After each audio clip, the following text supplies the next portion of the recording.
بسم اللہ الرحمن الرحیم۔ 15 روزہ اسلامی عقائد کورس کے دوسرے حصے کا 10واں عنوان ہے زیارت روضہ اطہر۔ زیارت معنی دیکھنا، ملاقات کرنا، اور روضہ اطہر یعنی نبی کریم صلی اللہ علیہ وسلم جس حجرے میں، جس کمرے میں مدفون ہے اسے روضہ اطہر کہا جاتا ہے۔ نبی کریم صلی اللہ علیہ وسلم کے روضہ اطہر کی زیارت کرنا یہ بڑا ثواب کا کام ہے، اور اس زیارت کے لیے آدمی سفر کرنے جائے تو یہ فقط ثواب ہی نہیں بلکہ علماء نے لکھا ہے کہ واجب ہے۔ نبی کریم صلی اللہ علیہ وسلم کے ساتھ تعلق اور محبت کا حق یہ ہے کہ آدمی آپ صلی اللہ علیہ وسلم کے پاس حاضری دے۔ حج کے سارے افعال مکہ مکرمہ میں ہوتے ہیں، اور وہاں سے مدینہ شریف جانا اور سفر کرنا اور زیارت کرنا یہ تقریباً واجب ہے۔ معجم کبیر میں روایت ہے کہ جو میرے قریب آیا اور اس کے آنے کا مقصد میری زیارت ہے تو پھر میں قیامت میں اس کی زیارت کروں گا۔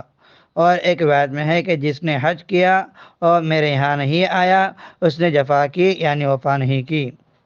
اور آپ صلی اللہ علیہ وسلم کو اللہ تعالیٰ نے مخلوقات میں سب سے افضل مرتبہ دیا ہے۔ اب عرش بھی اللہ تبارک و تعالیٰ کی مخلوق ہے، بیت اللہ بھی اللہ تبارک و تعالیٰ کی مخلوق ہے، آپ صلی اللہ علیہ وسلم کی ذات بھی اللہ تبارک و تعالیٰ کی مخلوق ہے۔ بیت اللہ شریف پر اللہ تبارک و تعالیٰ کی تجلی ہے، اس لیے افضل ہے۔ اسی طرح عرش